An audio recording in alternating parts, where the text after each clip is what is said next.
नमस्कार, आप सभी का बहुत बहुत स्वागत है। मेरा नाम रूबिका लियाकत है और इस वक्त आप देख रहे हैं गूंज न्यूज 18 इंडिया पर। आज बड़ी खबर है, शानदार खबर है, इतिहास के पन्नों में दर्ज होने वाली खबर है। देश के इतिहास में 31 मार्च 2026 का दिन स्वर्णिम अक्षरों में लिखा जाएगा, क्योंकि ये तारीख भारत में लाल आतंक के संपूर्ण विनाश के रूप में याद की जाने वाली है। देश के गृह मंत्री अमित शाह ने खुद ये तारीख, ये डेडलाइन तय की थी और आज एक दिन पहले केंद्रीय गृह मंत्री अमित शाह लोकसभा में इस मुद्दे पर अपनी बात रखेंगे। अब से कुछ ही देर में वो आएंगे और देश के सामने अपनी बात, इस सरकार के स्ट्रैटेजी, टारगेट अचीव करने के बीच के चैलेंजेस और क्या वाकई टारगेट अचीव हो गया है, देश को इसके बारे में सूचित करेंगे। क्योंकि नियम 139 के तहत लोकसभा में आज इस मुद्दे पर बहस हो रही है। 193, माफ कीजिए, नियम 193 के तहत लोकसभा में आज इस मुद्दे पर बहस हो रही है।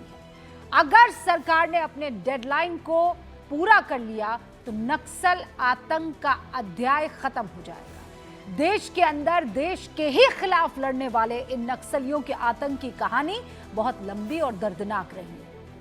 25 मार्च 1967 से लेकर आज की तारीख तक, यानी बीते 21,494 दिनों में इन नक्सलियों ने हजारों मासूम लोगों की जान ली। सिर्फ 2004 से लेकर 2025 तक अगर आंकड़ों को खंगाला जाए तो ये बताते हैं कि नक्सलियों ने 7,532 मासूम लोगों को अपनी गोलियों का शिकार बनाया है, अपनी बर्बरता का निशाना बनाया है, जबकि 2,723 सुरक्षा कर्मियों की जान इन नक्सलियों ने ले ली है। 25 मई 1967 को पश्चिम बंगाल के नक्सलबाड़ी में जब कम्युनिस्ट पार्टी के नेता चारू मजुमदार ने पिछड़ों किसानों को भड़काकर पुलिस के खिलाफ हिंसा की शुरुआत की तो पहला निशाना पुलिस के एक सब इंस्पेक्टर को बनाया गया था, जिन्हें बेदर्दी से मार दिया गया। और जब पुलिस आरोपियों को गिरफ्तार करने पहुंची तो गोलीबारी में 8 महिलाओं, 2 बच्चों और 1 पुरुष की मौत हुई। इस घटना को उस वक्त के कट्टर वामपंथी विचारधारा के खिलाड़ी चारू मजुमदार, कानू सान्याल और जंगल संथाल ने मिलकर गरीबों के संघर्ष की कहानी बना दिया और फिर इसका इस्तेमाल देश के संविधान के खिलाफ संघर्ष को फैलाने में हुआ। और सोचिए आप, उस वक्त चीन की मीडिया ने इसे स्प्रिंग थंडर ओवर इंडिया करार दिया था। हालांकि तब आजादी के महज 19 साल हुए थे। शायद उस वक्त तत्कालीन सरकारों ने सोचा नहीं था कि इस बीमारी को जड़ से खत्म करने में देश को 607 महीनों से ज्यादा का वक्त लग जाएगा। माफ कीजिएगा, ये 100 का आंकड़ा और इसमें जोड़िए। इस बीमारी को जड़ से खत्म करने में 607 नहीं 706 महीने से ज्यादा का वक्त लग जाएगा और उसकी कीमत हजारों लोगों की जान देकर गंवानी पड़ेगी। इन सब में देश का हर साल करीब 2000 करोड़ का नुकसान होता है। 2000 करोड़ का मतलब है भारत में हर साल 2 एम्स जैसे संस्थान बन जाए। लेकिन देश का यह पैसा कुछ लोगों की खूनी क्रांति की मानसिकता की भेंट चढ़ रहा था। हजारों लोग मारे जा रहे थे। पश्चिम बंगाल से शुरू होकर नक्सलियों ने धीरे धीरे झारखंड, बिहार, ओडिशा, छत्तीसगढ़, मध्य प्रदेश, आंध्र प्रदेश, तेलंगाना और महाराष्ट्र को भी अपनी जद में ले लिया। देश के 9 राज्यों के 76 जिले बुरी तरह से नक्सलियों के आतंक से प्रभावित थे। 1971 में स्वतंत्र भारत के इतिहास में सबसे ज्यादा 3,620 हिंसक घटनाओं को नक्सलियों ने अंजाम दिया और इन नक्सलियों ने पश्चिम बंगाल से आंध्रा तक एक रेड कॉरिडोर बना दिया, जिसमें देश का 17% हिस्सा शामिल था और इस समस्या से 12 करोड़ की आबादी प्रभावित थी। 2002 में इन नक्सलियों ने बिहार में राजधानी एक्सप्रेस को निशाना बनाकर हमला किया। 130 से ज्यादा लोग इसमें मारे गए। अक्टूबर 2003 में आंध्र प्रदेश के तत्कालीन मुख्यमंत्री चंद्रबाबू नायडू की गाड़ी को नक्सलियों ने आईईडी से उड़ा दिया। हालांकि उस हमले में नायडू साहब की जान बच गई, शुक्र है। 2010 में छत्तीसगढ़ में दंतेवाड़ा में नक्सलियों ने 76 सीआरपीएफ जवानों को निशाना बनाया। 2013 में छत्तीसगढ़ के जीरम घाटी में छत्तीसगढ़ कांग्रेस के पूरे शीर्ष नेतृत्व को नक्सलियों ने खत्म कर दिया, निर्ममता से मौत के घाट उतार दिया, जिसमें पूर्व केंद्रीय मंत्री विद्याचरण शुक्ल सहित 27 लोग शामिल थे। 2021 में छत्तीसगढ़ के ही सुकमा में नक्सल हमले में 22 सुरक्षाकर्मी शहीद हो जाते हैं। और ये तो सिर्फ वो घटनाएं हैं जो देश भर में सुर्खियां बटोर रही थी। उसके अलावा तो आप जाइए उन गांव में जहां नक्सलियों का आतंक था, ऐसी ऐसी कहानियां। हर घर से एक मासूम को निकलना होगा और नक्सलियों का साथ देना होगा। अगर पुलिस के साथ मिलकर कोई खबर, कोई मुखबरी कर दी तो पूरा का पूरा परिवार स्वाहा कर दिया जाएगा। ऐसी हजारों कहानियां आपको नक्सल प्रभावित इलाकों से सुनने, देखने और पढ़ने को मिली होगी, चाहे वो पश्चिम बंगाल हो, झारखंड हो, बिहार हो, छत्तीसगढ़ हो। 2017 के बाद केंद्र सरकार ने फिर धीरे धीरे नक्सलियों को उनके मांद में समेटना शुरू कर दिया। इसका रिजल्ट भी दिखा। 2005 में नक्सलियों के आतंक से देश के 76 जिले जो उसके जद में हुआ करते थे, वो घटकर कहां पहुंच गए? 2026 के जनवरी तक सिर्फ 5 जिलों में। बीते कुछ महीनों में लगातार बड़े नक्सलियों के आत्मसमर्पण और एनकाउंटर की खबरें आ रही हैं। 29 मार्च 2026 को छत्तीसगढ़ के सुकमा में सुरक्षा बलों ने 5 लाख रुपए के इनामी नक्सली मुचाकी कैलाश को मार गिराया। 24 मार्च 2026 को खूंखार नक्सली कमांडर पापा राव ने अपने 17 साथियों के साथ बस्तर क्षेत्र में आत्मसमर्पण किया। इस आत्मसमर्पण के साथ ही छत्तीसगढ़ में नक्सलियों की आखिरी कहानी खत्म होने के दावे शुरू हो गए। नक्सलियों ने देश का जितना नुकसान किया, उसके बाद आज की तारीख में उसकी समाप्ति की कहानी सुनने आप सामने बैठे। और इसीलिए आज गूंज में बड़ा प्रश्न है कि नक्सलियों के खात्मे के साथ नक्सल विचारधारा की वो जो एक धार बची हुई है, वो समाप्त हो जाएगी। मैं शुरू कर रही हूं गूंज।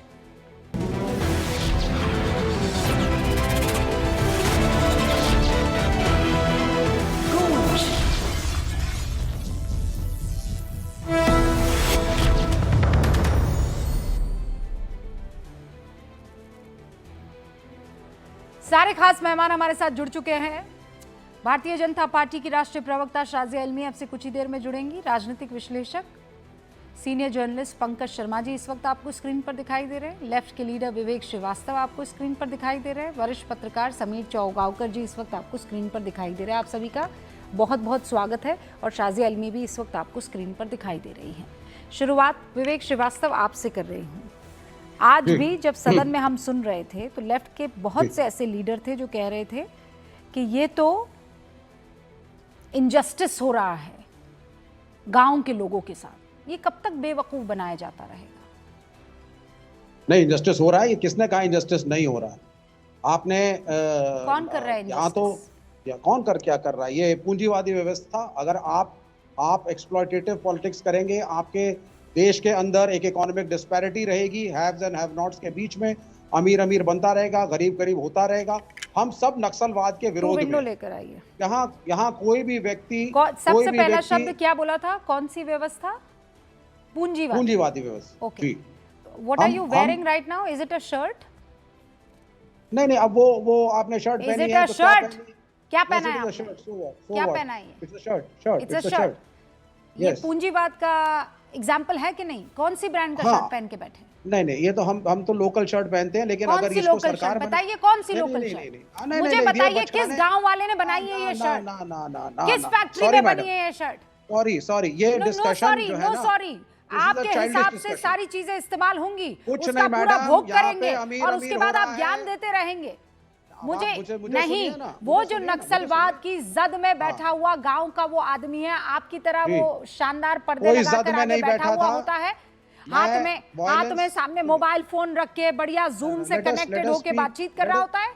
सुनिए, ये आप किसको सुन लीजिए। ज्ञान दे रहे हैं आप पूंजीवाद का? नहीं, तो क्या आप क्या कहना चाहती हैं? पूंजीवाद समस्या नहीं है? पूंजीवादी व्यवस्था होनी चाहिए। अरे आप अमेरिकन जैसे लोग जो ये imperialism सही है, पूंजीवाद का ज्ञान देते हैं, multinationals दुनिया के ठीक है। सारे मजे करते हैं, नहीं, उसी आप मेरे पूंजीवाद में कैरेक्टर लिप्त पे होते आप हैं देखिए, और मेरे नक्सलियों को और कैरेक्टर गांव पे वालों को हमला करने बेवकूफ से- बनाते हैं। बड़ी बड़ी नहीं, गाड़ियों में मेरे घूमते हैं कैरेक्टर पे आप, हमला कौन सी करने बैलगाड़ी में से घूम रहे हैं कुछ मुझे नहीं ये होगा। बताइए। जब हाँ, आपके पास एसी का इस्तेमाल करते हैं कि नहीं करते हैं आप? करते हैं कि नहीं करते हैं? बड़ी बड़ी ब्रांड के कपड़े पहनते हैं कि नहीं पहनते? आपके बच्चे कहाँ पढ़ रहे हैं? Vivek Srivastava, where are your kids studying? मुझे ये बताइए। गांव के बच्चे पूंजीवाद से लड़ाई लड़े और विवेक श्रीवास्तव के बच्चे और विवेक श्रीवास्तव घूमे फिरे बेकार की दुनिया भर में। बेकार की बात है। हाँ? आपके पास आइडियोलॉजिकली कुछ नहीं है कहने के लिए। आइडियोलॉजिकली मेरे पास है। You have I am nothing to exposing say, you nothing mister. to justify. मैं आपकी You stand as a ये जो representative दोहरा रवैया है ना of विवेक Western श्रीवास्तव आपका, imperialism, मुझे ये बताइए कितने is the दिन गांव में problem. रहकर आए हैं आप? तो ये उन नक्सल व्यक्तिगत प्रभावित attack इलाके में करने से कितने कुछ नहीं दिन गए होगा। हैं? पूंजीवादी उनके हाथों में व्यवस्था एक बंदूक गलत व्यवस्था थमाएंगे, है। उनके यहाँ पर नहीं, सड़क ये तक सब नहीं कुछ पहुंचने नहीं, ये सब देंगे, कुछ नहीं, उनके ये यहाँ कुछ पर नहीं, स्कूल देख- कॉलेजेस बंद कर, कॉलेज तो छोड़ ही हाँ, सब दीजिए बच्चे सर, हैं, बच्चों के हाथ सब में बच्चे हैं, बुक तक नहीं है सबने बंदूकें उठा ली, सब बच्चे हैं, और यहाँ सबने पर इनको बंदूकें लाल उठा सलाम ली। करना है। हाँ, लाल सलाम बिल्कुल बोलेंगे, लाल सलाम। आप लोगों के पास आइडियोलॉजिकली कहने के लिए जब क्या चीजें नहीं यू होती टेल मी ना, तो उस आप आइडियोलॉजी व्यक्तिगत- को विवेक आप बात श्रीवास्तव करिए ना, कितना मुझसे नक्सलिज्म पे डिबेट कितना करिए। आप उस You पर want to फॉलो go कर रहे personal? हैं? शर्ट पहनेंगे You want to- branded, you want कपड़े to score पहनेंगे personal branded, points and say खाएंगे हमारी महंगा डिबेट अच्छी हो गई। 7 स्टार होटल में खाना, फ्लाइट से कोई नहीं आएंगे खाता जाएंगे 7 स्टार और होटल में गांव के खाना, बच्चों को मैडम। बताएंगे लाल सलाम करो। बिल्कुल नहीं, क्यों? बिल्कुल लाल सलाम हाँ? था, है, रहेगा। खुद आईफोन पे हेलो हेलो कांग्रेस करेंगे पार्टी- सर। कुछ नहीं है, मेरे पास आईफोन नहीं है, मैं बहुत ही सस्ता फोन यूज करता हूँ। और दूसरी बात, बताइए कौन सा फोन इस्तेमाल करते हैं? सुनिए Tell me यहाँ which पे phone?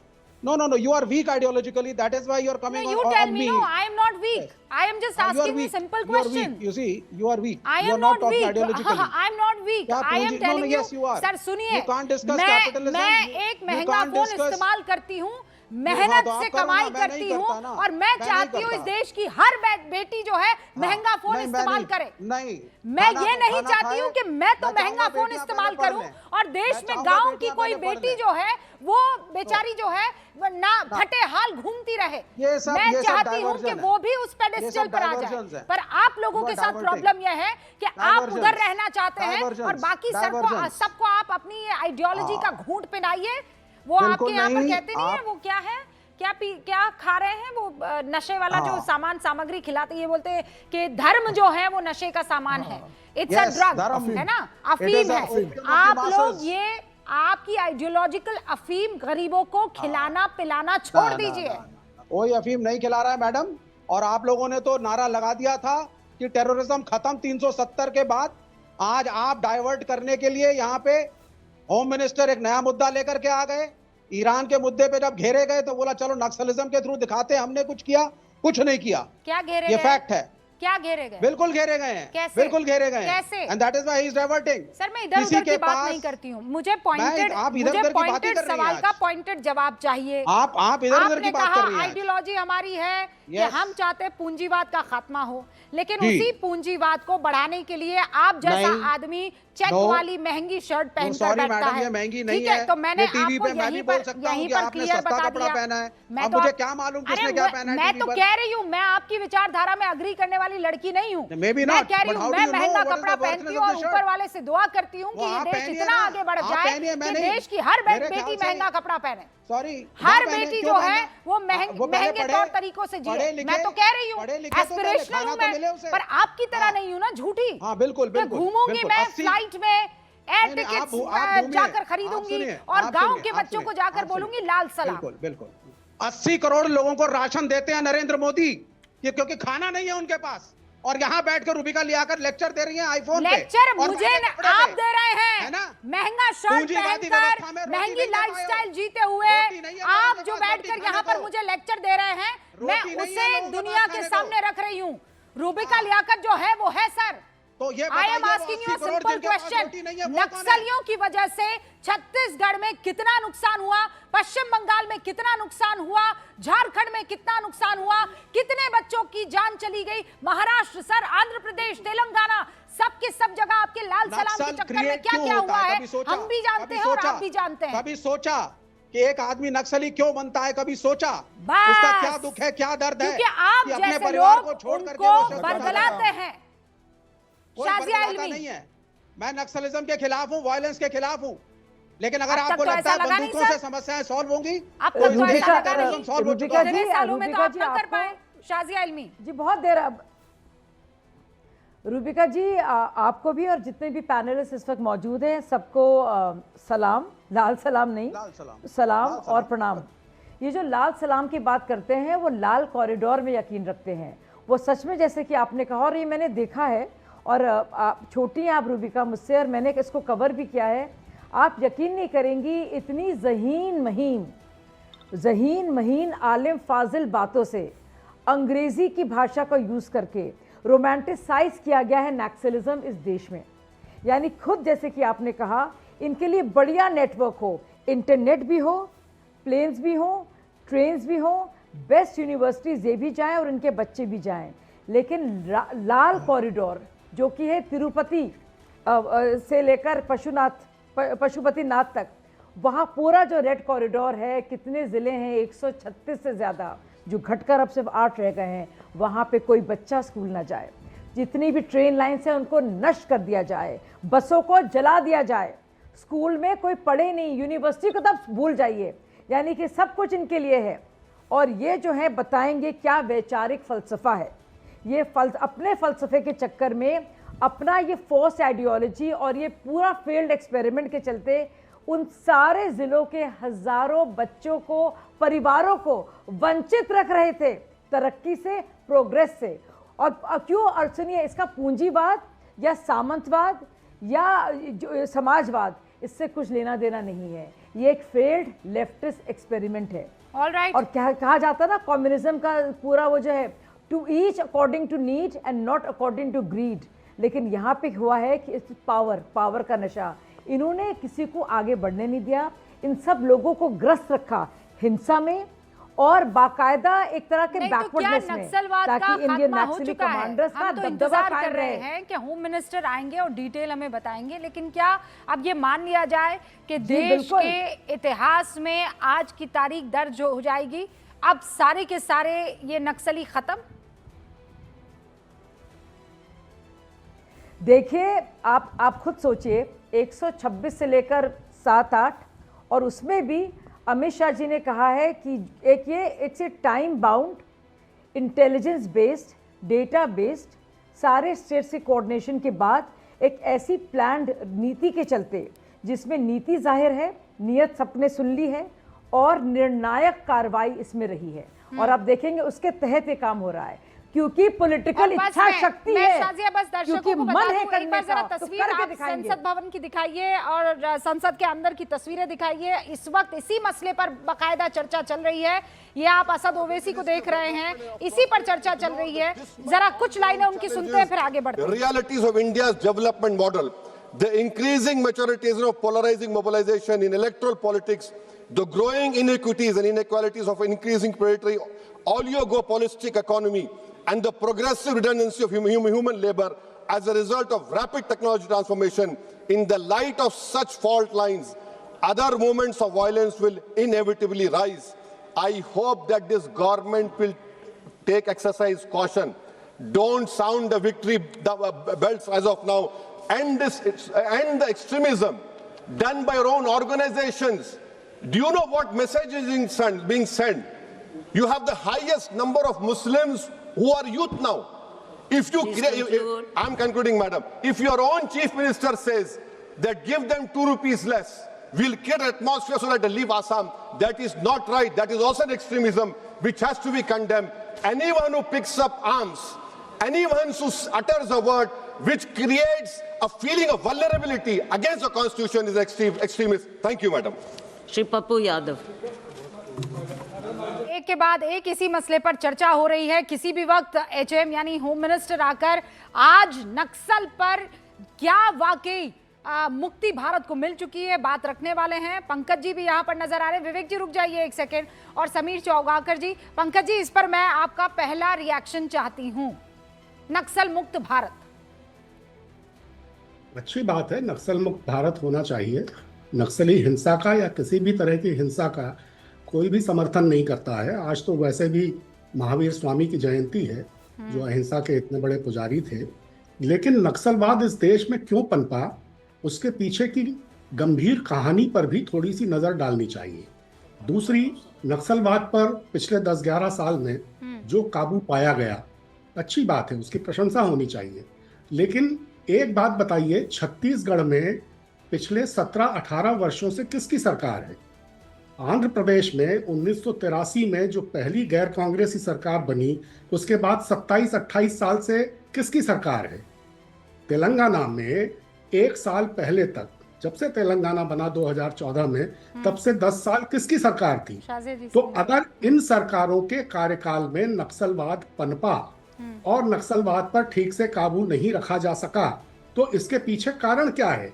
कौन से वो सामाजिक विरोधाभास हैं इन प्रदेशों में जिनकी वजह से नक्सलवादियों को, लोगों का, ग्रामीणों का समर्थन मिला और वो अपनी जड़ें मजबूत करते रहे? इन प्रदेशों में, छत्तीसगढ़ में, झारखंड में, तेलंगाना में, आंध्र में किसने शासन किया? जहां विपक्ष, जहां जी ये भी बता दें कि आंध्र प्रदेश जनता पार्टी के सहयोगी दल है, कांग्रेस की सरकारें रही है। अब रह गई, कब तक कांग्रेस की सरकार रही? बीजेपी तो बनी 1980 के अंदर, बीजेपी का जन्म हुआ है। उसके पहले तो कांग्रेस का शासन था, बीजेपी तो 1980 में बनी है। अटल जी पहली बार सरकार में आए 1998 में, और 1999 पहली बार 5 साल टेन्योर पूरा किया। मोदी जी 2014 में आए। आप बताइए किसने नक्सलवाद को सपोर्ट किया? किसने नक्सलवाद को पाल पोस के बड़ा किया? किसने उनको साधन सुविधाएं और संसाधन उपलब्ध कराए? किसने कहा कि भाई नक्सलवाद जब तक वहां पर है हमारे नेता वहां नहीं जा सकते? किसने कहा कि नक्सलवाद हमारा वोट बैंक है, हमें वोट दिलवाता है चुनाव के अंदर, मत कीजिए? उनको वोट बैंक के रूप में किसने इस्तेमाल किया? 1800 नक्सलवादी नक्सलवाद पे इंदिरा गांधी ने क्या कहा था, आप ये बता दीजिए। और 2004 से 2014 के कांग्रेस बीच के जो प्रधानमंत्री रहे हैं, जवाहरलाल नेहरू से लेकर इंदिरा गांधी से लेकर तमाम लोग, क्या बयान देख लीजिए नक्सलवाद को लेकर उन्होंने क्या कहा कि यूपीए की सरकार ने नक्सलवाद पर ठीक से काबू नहीं पाया, और अब जो सरकार बनी है वही नक्सलवाद पर ठीक से काबू पा रही है। केंद्र सरकार ने डेडलाइन दी कि 31 मार्च 2026 में नक्सलवाद खत्म करेंगे। पंकज जी एक सवाल का जवाब किए हैं। पंकज जी एक सवाल का जवाब, आज ये आप कह दीजिए बीजेपी के अमित शाह जो है वो आकर जो डेडलाइन उन्होंने दी थी, उस डेडलाइन पर अपनी बात रखने वाले हैं कि नक्सल मुक्त भारत। बिल्कुल। आप लोगों की इतने दशकों तक सरकार थी, ये तो आप भी हासिल कर सकते थे, क्यों नहीं कर पाए? अब देखिए, इसकी गहराई में आप जाएंगे तो कितने फेक एनकाउंटर्स हुए, किस तरह की फेक मुठभेड़ें हुई, किस तरह के नकली नक्सलवादी, नहीं पंकज जी ये सवाल का जवाब नहीं क्रिएट किए गए। नहीं तो ये एक बड़ा पेचीदा मसला है। छत्तीसगढ़ में या उड़ीसा में या फिर अगल बगल के इलाकों में आप, और वो भी तब जब आपका पूरा शीर्ष नेतृत्व खत्म हो गया, कर्मा चले गए, नक्सल के भेंट चढ़ गया सर, और आप ये कह रहे हैं फेक एनकाउंटर्स। 17 साल से छत्तीसगढ़ में भारतीय जनता पार्टी की सरकार है। 15 साल लगातार रही, 3 टर्म लगातार। तो आज नक्सलवाद खत्म हो गया ना छत्तीसगढ़ में, कांग्रेस की सरकार बनी, उसके बाद फिर वहां पिछले 17 साल से भारतीय जनता पार्टी की सरकार है, जिस छत्तीसगढ़ में नक्सलवाद की आप बात कर रही हैं। हाँ तो वही तो 17 साल से है। 17 साल में उन्होंने एक टारगेट रखा और उस टारगेट को आज की तारीख में अचीव करें सर, डेडलाइन दे दी। मैं कह रही हूं 17 साल में ये लोग काम कर सकते हैं, 70 साल में आप लोग क्यों नहीं कर पाए? बहुत सिंपल सा मेरा प्रश्न है। किया, मैंने आपको बताया ना, हर सरकार ने किया। 2004 से 2014 तक 2000 नक्सलवादी मारे गए। इन 10 वर्षों में 1800 नक्सल, अगर आंकड़े खाली कितने मारे उसकी बात करनी है तो किसी भी सरकार ने कोई कोताही नहीं, लेकिन कानून जो है, कानून पंकज जी आपसे मेरा 2004 से 2014 एक सेकंड पहले ओपनिंग रिमार्क समीर चौगावकर जी से थे, उसके बाद में आपके पास आती हूं, ठीक है? छत्तीसगढ़ में नहीं पंकज जी, पूरे देश को दिख रहा है ना सर आंकड़े। आप, मैं कह रही हूँ 70 वर्सेस 17 तो आप कर रहे हैं कि उन्होंने भी कुछ किया, पर आप रेशियो भी तो देखेंगे ना प्रभु, रेशियो नहीं देखेंगे। 2004 से लेकर 2014 तक जो कांग्रेस की सरकार कम्युनिस्टों के भरोसे चलती रही, केंद्र के अंदर जो कम्युनिस्ट पोषण करते रहे सारे नक्सलियों का, और वो कह रहे हैं कि भाई कांग्रेस के समय खत्म हुआ। खुद इनके मनमोहन सिंह का बयान था कि आज जिस तरीके से नक्सलवाद ने पूरे देश के अंदर पैर फैला रही है, देश की सुरक्षा के लिए सबसे बड़ा खतरा है। लेकिन मनमोहन सिंह ने उस पर क्या किया? राहुल गांधी ने एक बार भी लोकसभा के अंदर, सोनिया गांधी ने एक बार भी लोकसभा के अंदर, कांग्रेस से किसी भी बड़ा नेता ने, मुझे बता दीजिए, लोकसभा के अंदर इसके ऊपर चर्चा करने की मांग की हो या नक्सलवाद के खिलाफ बयान दिया हो लोकसभा में? आप मुझे बता दीजिए एक बार। आपकी पूरे कांग्रेस नेतृत्व खत्म हो गया छत्तीसगढ़ के अंदर। उसके बाद दिग्विजय सिंह नक्सलवाद का समर्थन करते रहे, आपके अजीत जोगी नक्सलवाद का समर्थन करते रहे, छत्तीसगढ़ की सरकार नक्सलवाद का समर्थन करती रही। और अमित शाह जिन्होंने कहा गोली और गुलाल साथ साथ नहीं चल सकते। आप अगर हमारे साथ लाओगे, आपको समर्थन करोगे, एक सेकंड, मैं सवाल पूछ लेती हूँ पंकज जी, मैं सवाल पूछ लेती हूँ। आप कैसे कह सकते हैं कि समर्थन किया नक्सलवाद का? कभी कांग्रेस के किसी मुख्यमंत्री का बयान बता दीजिए, कभी लोकसभा में कांग्रेस के किसी बड़े नेता ने यह प्रस्ताव लेकर आया हो कि नक्सलवाद के खिलाफ देश में ऑपरेशन चलना चाहिए? क्या राहुल गांधी ने कभी नक्सलवाद के खिलाफ लोकसभा में बोला है? राहुल गांधी 2004 से सांसद है, 20 दशक का राहुल गांधी का संसदीय इतिहास है। एक दिन बता दीजिए राहुल गांधी नक्सलवाद पे बोला हो, एक दिन बता दीजिए सोनिया गांधी ने नक्सलवाद के खिलाफ बोला हो। ओके ओके, नो वेट विवेक, पहले शाजिया कुछ कहना चाह रही है, उसके छोटी सी चीज शाजिया। नहीं जी जी, रूबिका जी, बयान देना तो फिर भी आसान है, बयान देना फिर भी आसान है रूबिका जी, लेकिन काम करना मुश्किल है। मैं भाई साहब को बताना चाहूंगी, पंकज जी को, जगदलपुर आपने नाम सुना है? बस्तर के बीचों बीच में। क्या आप जानते हैं, सोच सकता है कि जगदलपुर में एयरपोर्ट है? मतलब लोग डरते थे, रिपोर्टिंग के लिए कोई पहुंच नहीं पाता था। बाकी बात आप छोड़िए, उड़ान योजना के तहत रायपुर और हैदराबाद की कनेक्टिविटी आप सोच सकते हैं। बिरसा मुंडा एयरपोर्ट कहाँ पे है? झारखंड में। कोई सोच सकता था? कोई सोच सकता था कि इन सब रेड कॉरिडोर्स के बीच में बाकायदा फ्लाइट्स टेक ऑफ होंगी, एक उड़ान योजना होगी? इसके आगे बढ़ते हैं, स्वामी विवेकानंद एयरपोर्ट छत्तीसगढ़ में। कोई सोच सकता था कि मुमकिन भी है? बसें नहीं चल पाती थी, बसें जलाई जाती थी, ट्रेन की पट्टियां, मैंने हेडलाइंस पढ़ी हैं। रूबिका से बहुत सीनियर हूँ मैं, रूबिका वो अलग ही वक्त था, आपको याद होगा थोड़ा बहुत, लेकिन हम लोग ने कवर किया है, हिम्मत नहीं होती थी। तो आप जरा सोचिए, स्वामी विवेकानंद एयरपोर्ट छत्तीसगढ़ के अंदर, वीर सुरेंद्र साई एयरपोर्ट उड़ीसा में, जरा आप सोचिए, छोटी एयर स्ट्रिप्स हैं। तो ये क्या चाहते थे? डर हो, बंदूक हो और अंधेरा हो। मोदी जी ने क्या कर दिखाया और अमित शाह ने करके दिखा दिया, और पता चलेगा आपको थोड़ी देर में जब वो बताएंगे। सुरक्षा हो, विकास हो, प्रधानमंत्री ने स्कूल हो, यूनिवर्सिटी हो और एयरपोर्ट हो और ट्रेनें हो, ये फर्क है। एक अंधेरा और इधर ऊर्जा। पंकज जी, ये फर्क है, विवेक जी, ये फर्क है दोनों में। शाजिया जी और समीर चौगाकर जी। हाँ, पहले विवेक आप बोल दीजिए, फिर मैं आती हूँ। देखिए समीर भाई, आप भी बोल रहे थे और मैं शाजिया को भी सुन रहा था। पहले तो हिस्टोरिकली अपने आप को करेक्ट करिए। ये नक्सल आप बोल रहे हैं, ये वर्ड आया कहाँ से और क्यों आया? Naxalbari is a village in West Bengal. बिल्कुल, वहाँ के किसानों ने उग्र होकर सब जानते हैं भाई, सब जानते हैं, सब जानते हैं। एक second please, let me speak. तो जब उन्होंने उग्र होकर के कांग्रेस सत्ता में थी, आप सवाल का जवाब दीजिए। उठाया, मैडम कैन आई स्पीक? तो कांग्रेस ने बड़ी ही वायलेंट तरीके से आर्म्ड फोर्सेस को भेज के, सिद्धार्थ शंकर रे, you all know his name, he was the man जो मिसेस गांधी के रिप्रेजेंटेटिव के रूप में वहां पे गए और बहुतों को मारा गया। और हमने जो लेफ्ट था, हमने इसकी खिलाफत करी थी कि आप इस तरीके से नहीं मार सकते। आप छत्तीसगढ़ की बात कर रहे हैं, 2013 के अंदर जो हमला हुआ था उसमें बीसी शुक्ला तक मारे गए। तो ये मत कहिए कि कांग्रेस जो था वो बड़ा नक्सल सपोर्टर था and this and that and all. ये सब वेग सी बातें हैं। पॉलिटिकल पॉइंट स्कोर करने से पहले थोड़ा इतिहास आप लोग पढ़ लें। Congress was never in favour of Naxalism. Left सब जानते हैं, हम कहते थे नक्सलिज्म गलत है, आर्म फोर्सेस को बढ़ा है। बोलिए ना, 77 से लेकर 2011 के जो लेफ्ट की सरकार ने नक्सलवाद को बढ़ावा दिया है, जब तक लेफ्ट की सरकारें रहेगी वहां नक्सलवाद बढ़ता रहा है। कम्युनिस्ट कोशिश करते हैं लेफ्ट को, छत्तीसगढ़ में जब तक कम्युनिस्ट की सरकार देश में रहेगी नक्सलवाद का समर्थन जारी रहेगा। एक सेकंड सर, जब लेफ्ट की सरकारें खत्म होगी, कम्युनिस्ट भाई एक मिनट, हमारी सरकार नहीं थी छत्तीसगढ़ में, लेफ्ट का समर्थन था, और दैट वाज द टाइम जब नक्सलवाद की शुरुआत हुई है। और इन्हीं के राज्य में शीर्ष पे पहुंचा है नक्सलवाद। नहीं सॉरी, नक्सलिज्म था, नक्सलबाड़ी। अजय मुखर्जी कहाँ? अजय मुखर्जी का नाम सुना है कि नहीं सुना है? बिल्कुल, मुख्यमंत्री थे बंगाल के, सुना है कि नहीं सुना? बुद्धदेव भट्टाचार्य समर्थन जब वहां नक्सलबाड़ी में ये शुरू हुआ था, अभी मैं बता रही थी, आपको समझ में नहीं आ रहा है? अरे बाबा, आप लोग ईयर्स को कंफ्यूज कर रहे हैं। नक्सलबाड़ी के बाद, please let me speak, Naxalbari के बाद वहां पे बंगाल के अंदर हम लोग आए थे। और जहां तक अजीत जोगी और वीसी शुक्ला की बात है,